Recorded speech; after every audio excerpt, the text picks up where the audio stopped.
வணக்கம். Crypto trading உலகம் ரொம்பவே குழப்பமா இருக்கிற மாதிரி தோணுதா? கவலையப்படாதீங்க. நாம இப்போ அதோட அடிப்படைகளை ரொம்ப எளிமையா புரிஞ்சுக்க போறோம். நீங்களே நம்பிக்கையோட முதல் அடியை எடுத்து வைக்கிறதுக்கு என்னெல்லாம் தேவையோ எல்லாத்தையும் இங்க பார்க்கலாம். கிரிப்டோ ட்ரேடிங் ஒரு பெரிய புதிர் மாதிரி இருக்கா? ஒன்றும் பிரச்சனை இல்ல. இந்த கொஞ்ச நேரத்துல எல்லா குழப்பத்தையும் தீர்த்து நீங்க ட்ரேடிங் ஆரம்பிக்கிறதுக்கு தேவையான தெளிவான முக்கியமான முதல் படிகளை மட்டும் நான் உங்களுக்கு காட்ட போறேன். எந்த ஒரு வேலையை செஞ்சாலும் முதல்ல அதுக்கு சரியான கருவிகள் வேணும் இல்லையா? ட்ரேடிங்கும் அப்படித்தான். நம்மளோட முதல் படி சரியான கருவிகளை தேர்ந்தெடுக்கிறது தான். நமக்கு தேவையானது ரெண்டே விஷயங்கள் தான். ஒன்று ஒரு புரோக்கர், இன்னொன்று ஒரு சார்ட்டிங் பிளாட்ஃபார்ம். நீங்க எடுக்க போற முதல் முடிவுகள்லயே ரொம்ப முக்கியமானது சரியான புரோக்கரை தேர்ந்தெடுக்கிறது தான். ஏன் தெரியுமா? ஏன்னா நீங்க ஒரு தப்பான புரோக்கரை தேர்ந்தெடுத்துட்டீங்கன்னா அதிகப்படியான ஃபீஸ், மோசமான பாதுகாப்பு மூலமா உங்க லாபத்தை ஆரம்பத்திலே காலி பண்ணிட வாய்ப்பு இருக்கு. சரி, ஒரு நல்ல புரோக்கரை எப்படி தேர்ந்தெடுக்கிறது? இந்த 5 விஷயங்களை மட்டும் மனசுல வச்சுக்கோங்க. ஃபீஸ் கம்மியா இருக்கணும், ட்ரேட் பண்ண நிறைய காயின்ஸ் இருக்கணும், அது ஒரு பெரிய நம்பகமான தளமா இருக்கணும், நல்ல கஸ்டமர் சர்வீஸ் இருக்கணும், அப்புறம் நாம பயன்படுத்துறதுக்கு ரொம்ப எளிமையா இருக்கணும்.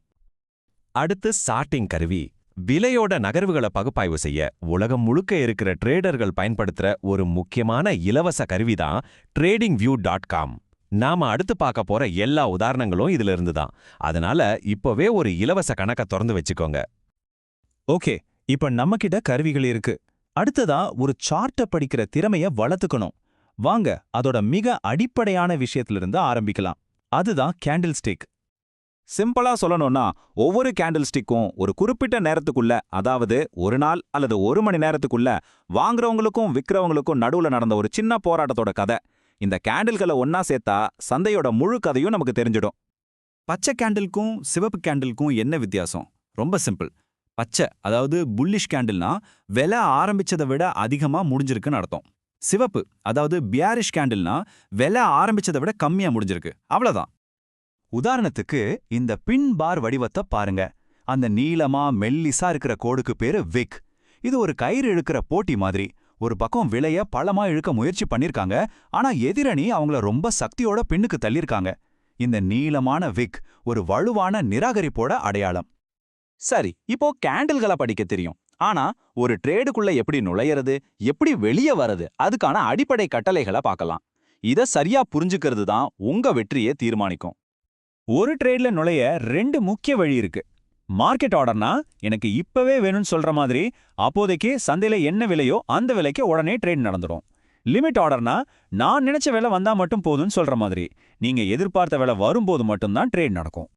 இப்போ நாம பார்க்க போறதுதான் ட்ரேடிங்கோட மிக முக்கியமான விதி, ரிஸ்க் மேனேஜ்மெண்ட். டேக் ப்ராஃபிட்ங்கிறது உங்க இலக்கு கூடு. நீங்க எதிர்பார்த்த லாபம் வந்ததும் அது தானாகவே வித்திடும்.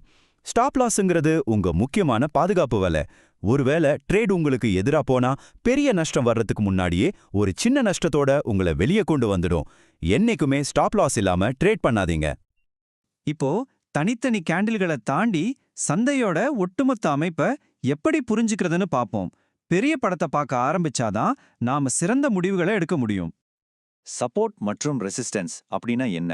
இத ஒரு தரை மற்றும் கூரையா கற்பனை பண்ணிக்கோங்க. சப்போர்ட்டுங்கிறது தர மாதிரி. விலை கீழே வரும்போது அங்க தட்டி மேல எழும்ப முயற்சி பண்ணும். ரெசிஸ்டன்ஸுங்கிறது கூரை மாதிரி. விலை மேல போகும்போது அங்க இடிச்சு கீழே வர முயற்சி பண்ணும். ட்ரேடர்கள் இந்த முக்கியமான இடங்களை கண்டுபிடிச்சு சந்தை எங்க திரும்ப வாய்ப்பு இருக்கு அல்லது எங்க போராட வாய்ப்பு இருக்குன்னு எதிர்பார்ப்பாங்க. ஏன்னா முன்னாடி விலை எங்க அதிகமா எதிர்வினை ஆற்றிருக்கோ அது எதிர்காலத்திலையும் ஒரு முக்கிய புள்ளியா இருக்க வாய்ப்புகள் அதிகம். நாம பார்க்க போற கடைசி கான்செப்ட் இண்டிகேட்டர்கள். ஆனா ஆரம்பிக்கிறதுக்கு முன்னாடியே ஒரு முக்கியமான எச்சரிக்கையோட இதை நாம அணுருவோம். இந்த வாக்கியத்தை பார்த்தா கொஞ்சம் அதிர்ச்சியா இருக்கலாம், ஆனா இதுதான் நிஜம். பெரும்பாலான இண்டிகேட்டர்கள் இன்னும் எதிர்காலத்தை கணிக்கிற மந்திரக்கோள் கிடையாது. அவை வெறும் கருவிகள் தான். அதனால ஒரு யதார்த்தமான எதிர்பார்ப்போடு இதை பார்க்கறது ரொம்ப அவசியம். அப்படின்னா இண்டிகேட்டர்கள் என்னதான் செய்யும்?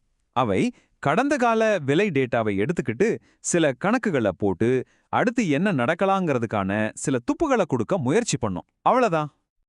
இதுல 2 முக்கிய வகை இருக்கு. லேகிங் இண்டிகேட்டர்கள் கடந்த காலத்தை பார்க்கும், அதாவது ஒரு ட்ரெண்ட் நடந்த பிறகு ஆமா நடந்திருக்குன்னு உறுதி செய்யும். லீடிங் இண்டிகேட்டர்கள் தான் கொஞ்சம் மதிப்பு வாய்ந்தது, ஏன்னா அவ எதிர்காலத்துல என்ன நடக்கலாங்கிற சூச்சனைகளை கொடுக்க முயற்சி பண்ணும். லீடிங் சிக்னலுக்கு ஒரு சக்தி வாய்ந்த உதாரணம் தான் divergence.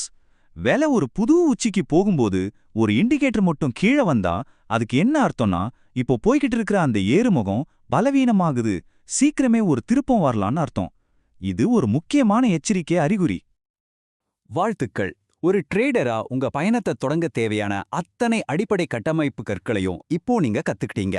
Broker, sorting, candle sticks, ஆர்டர்கள் மற்றும் முக்கிய வடிவங்கள்னு இப்போ உங்களுக்கு எல்லாம் தெரியும்.